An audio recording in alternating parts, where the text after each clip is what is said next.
You can tell the torque right away, man. By one gear, you're already car length and fucking pulling, man. And I'm same start and everything, you know what I mean? Very nice. Sounds fucking sick, dude.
Alright guys, second day here, finished work. Right after work we're jumping on the R18.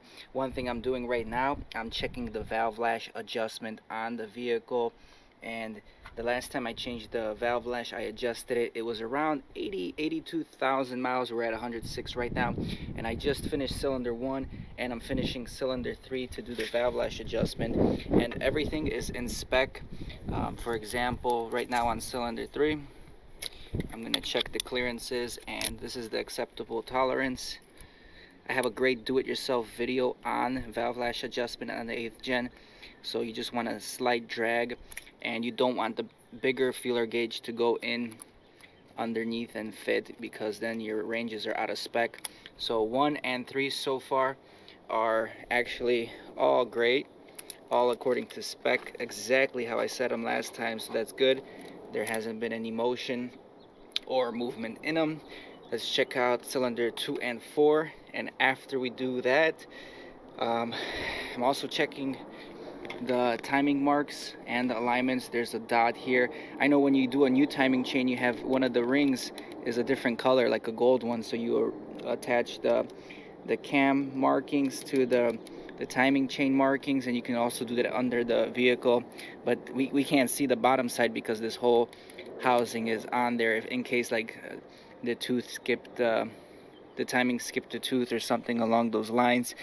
I do see one timing guide that looks intact. I can't see the other timing guide, so I don't know if anything was to happen with that. Again, it's probably a bearing. We'll do some tests a little bit later on, one step at a time. I got a few steps to, I have a list of a few things I want to test today that's gonna let me know further what's the problem, and if it's somewhere in the valve train, somewhere in the head. I don't know. I'm a hobbyist, I'm a YouTube technician. We're just going with the punches right now, trying to figure this out. So let me finish all this. Alright guys, so I did the whole adjustment and check. Everything looks good. The only ones that are just slightly tight are the last ones on cylinder 4, the last intake valve and the last exhaust valve, just a tiny bit too tight.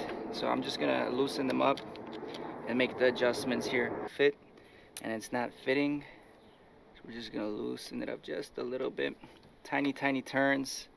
Hopefully you guys can see what I'm talking about. And right now it's just going in nice and smooth, comparable to cylinder this valve right here. And we just got to make sure the size up won't fit. See, now that's too loose. The higher size fits, so just gotta be slow with it. Okay, see, now it doesn't fit. And let's check again how this fits.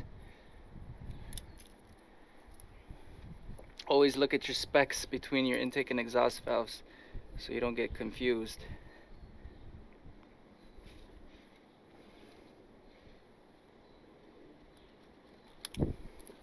Very sensitive, but we'll make the adjustments here. Tighten it, double check, and then torque it down, then double check again. Alright guys, so valves are adjusted. We're gonna do the leak down tester while we have this. Again, if you're not familiar with the leak down test, go check out my previous video where I did the leak down test. Plug it in, adjust the pressure till it's on the set mode.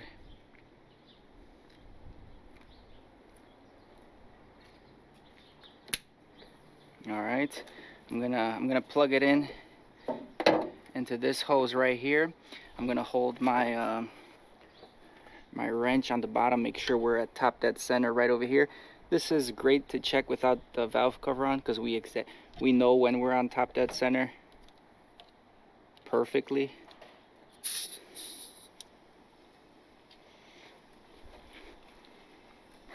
And I mean, the leak down test is showing, you know, 5% leak down, which is very good.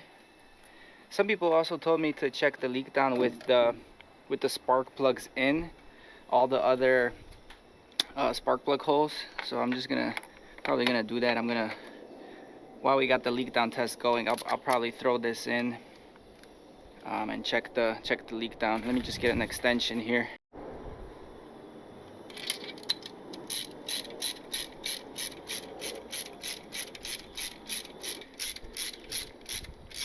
But just snug enough so it doesn't leak out any possible compression. We're still looking good. 5% on the leak down test. Try it again here. Still looks good. I'm gonna take the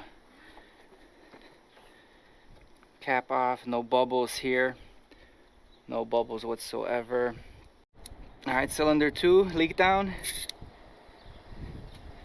Alright, not bad. What do we got? Like 7-8% leak down. I mean, so we know the valves for some extent are decent. Everything's sealing. We were lucky enough to do this test like what, a week and a half ago or 2 weeks ago, when we were eliminating things of why my car was smoking, which probably is the turbo. We determined it's not the engine was good and healthy, and everything was in range. And again, we see that everything is in range for the most part. Cylinder 1 and 2, all within less than, you know, they say 20% is like allowable limit for your engine to leak down, so that's good. I'm just gonna let my I'm gonna let my compressor recharge real quick, because when it recharges to 100 psi, this actually shoots up just a little bit, a few percentages. So I'll check that out and then we'll continue. So far, all the tests I've done are showing me decent results. Like, again, the compression was okay, although that compression tester, this one we use right now, is different than the compression tester readings we had the previous time. The numbers were way off, but they were consistent, so I'm hoping it's just a different company and metering, but I could be way wrong, and compression can be low on all cylinders possibly, but the leak down test is showing me otherwise. So I'm hopeful right now, and we'll keep going. All right, cylinder 4 leak down, just about 5-6%, go 6 psi. So here's the grand total, guys. What looks better? What looks better? The grand total. Cylinder 1, valves are good, 7 psi leak down. Cylinder 2, valves are good, 7 psi leak down. 3, valves are good, 8 psi, just about the same. 4, the valves were a little too tight, just a hair, 6-7 psi leak down. So leak down test pretty much can confirm the valves are seating properly, they're not leaking excessively, and I'm pretty sure I'm doing this test right, because I did it before. I had some people saying you can't do a leak down test properly if all your spark plugs are out. Well, I tested this leak down test with all the spark plugs out and all the spark plugs in, aside from the cylinder I am testing, and I'm getting consistent and the same results. Obviously, we're looking at top dead center, compression, stroke, on the cam gear here. So right now there's a number 4. So right now there's a number 4 listed on the cam gear, which represents top dead center compression stroke on cylinder number 4, and we're doing that test for leaking. Again, if you listen closely, you can hear a little hiss, and that's just air escaping through the piston rings, which is absolutely normal. So I'm really happy right now. Looks like the head will be fine. Now that we got the valves adjusted and checked, we got the compression checked. I got to also write down the compression numbers from the other day here, just so I have a quick glimpse of all the statistics and what's going on. I'm just going to check the timing again, make sure the timing marks are proper. So I did a valve lash adjustment on this car about 2 years ago, and I have a video of how everything looks like over here, and some of the timing chain links have some marks on them. So I'm going to try to identify these marks that are currently on them in top dead center, let's say cylinder 1, and the marks that were on it in the previous video. If they're the same markings, you know it's in the same location it was, and it didn't jump any teeth for timing. There's also another way to check the timing. Obviously one is here, and then on the main pulley, the crank pulley, there's a couple of marks on them. And if you got this at top dead center and that bottom one on top dead center, you can actually just verify that, but that's difficult. I can't personally see the bottom one from where I'm working, so we're not going to go off of that right now. But this looks good. We're probably going to get closer to starting this. I'm going to start it without the valve cover. I know there's going to be oil coming out of the oil gallery right here. I'm not sure about this one, if this is a gallery or what, but at least we're going to be able to hear it and visually see if anything's going crazy over here. Hopefully not a lot of leaks, so we'll run it for a little bit and check where the knocking is, if it's coming from here, from the bottom. Again, I have this wrench on the belt tensioner.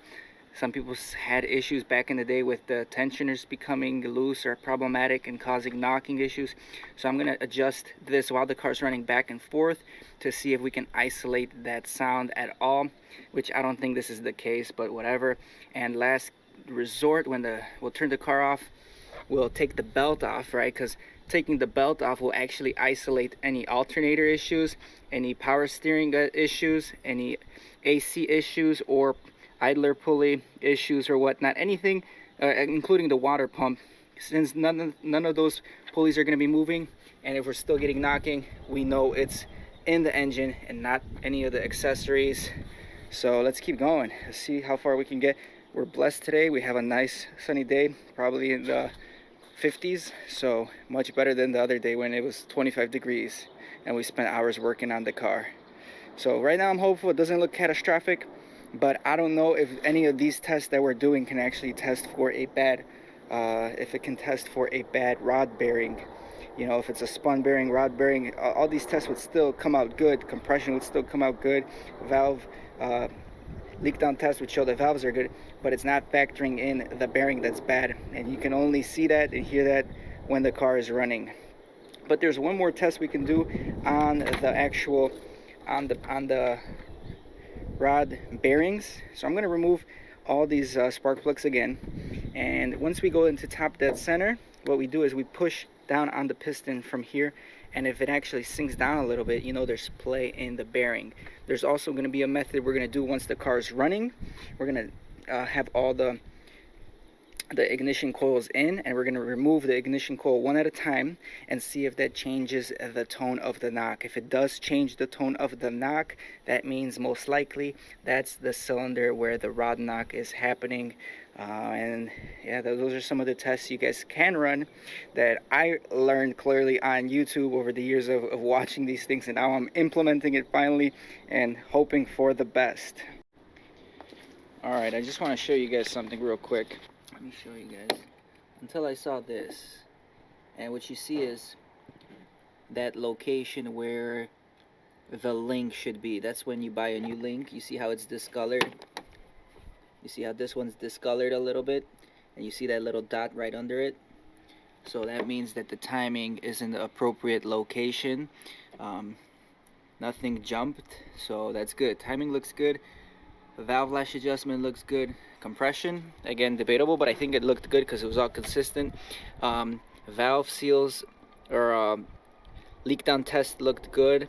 So everything right now is either pointing towards the bottom end, rod knock, or something's still wrong with one of these pulleys or idlers or tensioners, which again I saw some people having problems with that.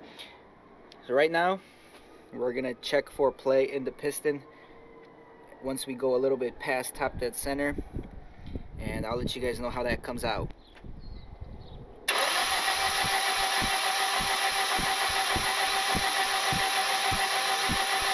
Okay.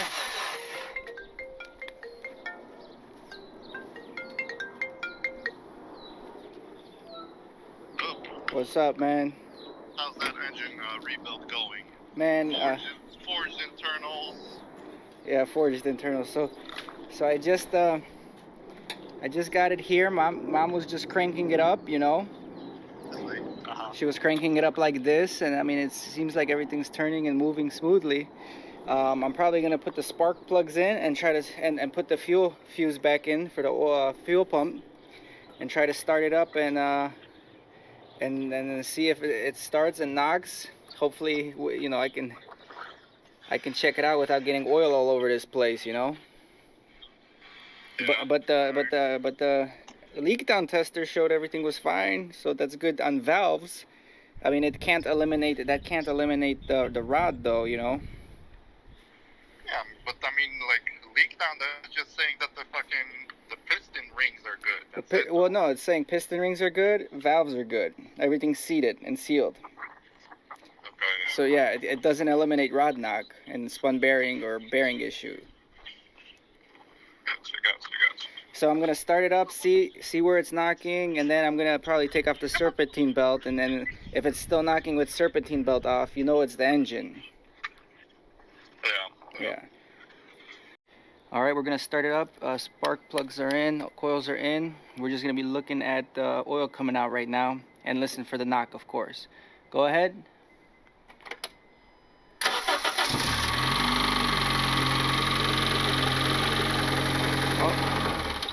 Okay, it's okay.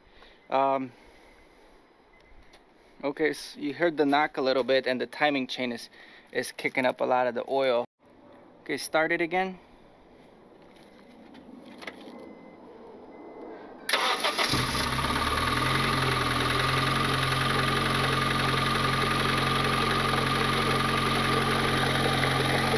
Okay, off. All right. I'm getting oil pooling. At least we know the oil pump's working, right? I definitely still hear knocking. Now I'm hearing the knocking more on like 3 or 4 actually. Probably best to get the valve cover on here and start it and listen to the knocking and go from there. So I'm recording the valve cover. I cleaned it up already. This is the little tray that lets PCV gases out but doesn't let the oil really go out. It's just the gases, and I'm looking where this is because for the future, if we ever make this car alive, we need more exhaust, crankcase exhaust fittings. So we're probably going to put 2 1/4-inch or 1/2-inch fittings right out here, but we just got to make sure it's in the baffle region, not outside the baffle region. So I'm just making a video here so I can remember and I can look back at this to see where it was. Oil cap, pretty much past the oil cap, it's all baffling, so we can tap into this region here. I'm gonna reinstall it and go from there. I hate reusing gaskets because they don't really want to fit properly. It's like they expand, but we gotta do what we gotta do. Some of these bolts in here to center everything. Whew, I almost dropped it in the dipstick hole. That's nice. That would have been really nice.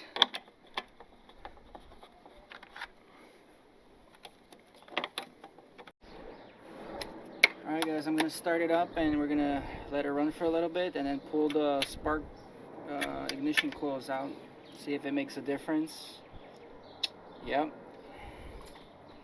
I ended up breaking one of the valve cover bolts. This one that's closest to the EGR valve. We're gonna have to eventually drill that piece out and put a new bolt in.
All right, let's listen for the changes. No change.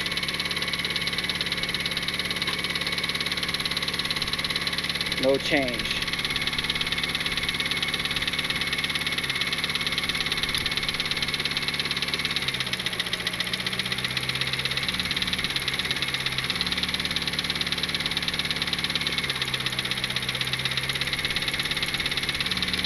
There's a little difference here.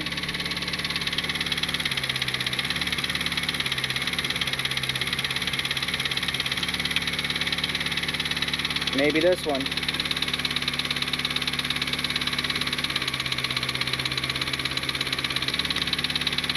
Let's try this.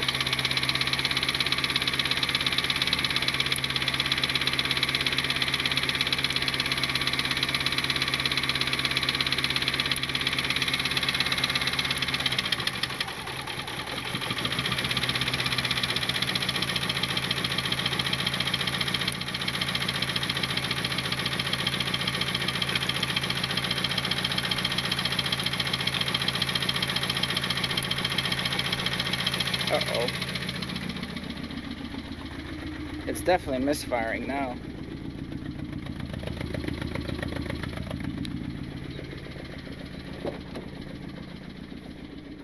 Check engine lights on as well. Kind of stings too.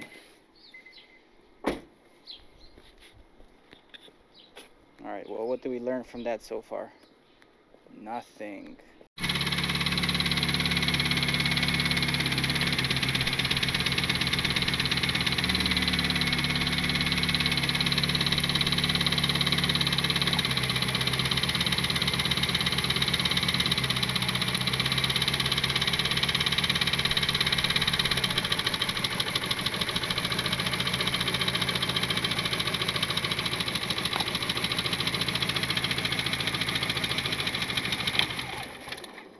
Well, I'm not sure what I'm doing here.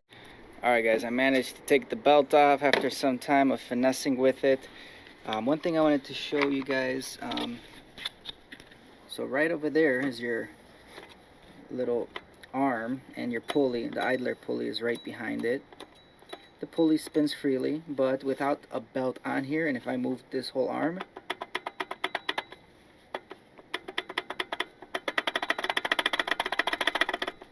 again, I think when the belt's on there and you have tension, it's not going to be so free moving. But in case, if this could be the noise to some extent. I really hope that's the noise. But with the belt off and nothing moving these pulleys, and if we still have engine knock, then clearly the culprit is somewhere on the bottom end. It's almost impossible to figure out where it's coming from. Honestly, I'm trying to listen here, I'm trying to listen under the car. I have no idea. But yeah, I'm really hoping the noise stops after after we took the serpentine belt off. I'm gonna make a little prayer right now and hope that's it, so we can get this thing back on the road. But if not, we pretty much determined bottom end damage or some kind of excessive damage in the engine, which will require the engine to come out, or obviously, yeah, it has to come out and either get replaced with another junkyard used motor or taken apart and whatnot. But either way, that requires me to unfortunately purchase another vehicle, just to get around work and whatnot. So obviously additional expenses you don't want to deal with, but I'm kind of figuring out, man, if you have a project car, you definitely need a spare car, because yeah, man, it's unfortunate. It's very unfortunate. I'll give it like 10 minutes to cool off, because I have been running it a little bit. I'll let it cool off, and then we'll start it up and cross our fingers. Hail Mary. Alright guys, it's nighttime already. I took some time just to give myself a mental break and figure out what's gonna happen next. This is like the biggest part of it. Again, you hear the knocking on the loose non-belt, no tensioner. I'm gonna start it up, and the truth will be told. The verdict will be reached, whether it's the engine or whether we nailed it with the belt tensioner. I don't know how the belt tensioner would be the cause if this happened during a wide open throttle pool. I'll let it run for like a minute at most. Okay, that did not sound normal at all. That sounded terrible. That sounded like a lot of like chains rattling. I got the stupid. I'm so dumb. I keep doing this, man. Goddamn YouTube mechanic. Okay. Pulley's still safe. Whew. God. And the adrenaline, the anxiety, it's real here. It's real. Oh, come on, boys. Let's do it. Oh, still knocking.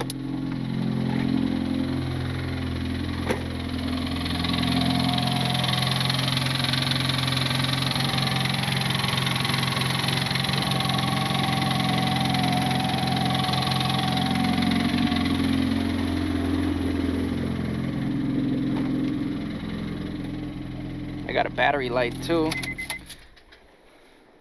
Yeah, you hear that tick, tick, tick towards the end. Battery light. Why is the battery light on? Oh, well, obviously the alternator's not on. How about that? Well, we're shit out of luck. I'm gonna take a moment here to just be in my feelings. Alright, guys? Shit. I mean, we tested everything we could, man. We tested everything we could here. Fuck.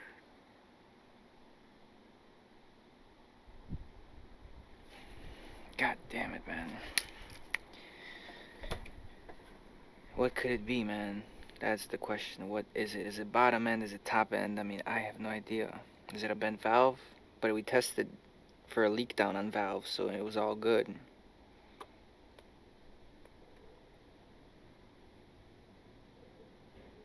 I don't know. I really don't know. I ain't here for the money, I ain't here for the fame. Though it might be nice to own a jet plane, I'ma do it all for you. Come along and see it's true, but the world is pretty cold. You might need a sweater too. I'ma put a ride on ya. Kid from California, trying to make it in life. In school they never taught ya. Dreams of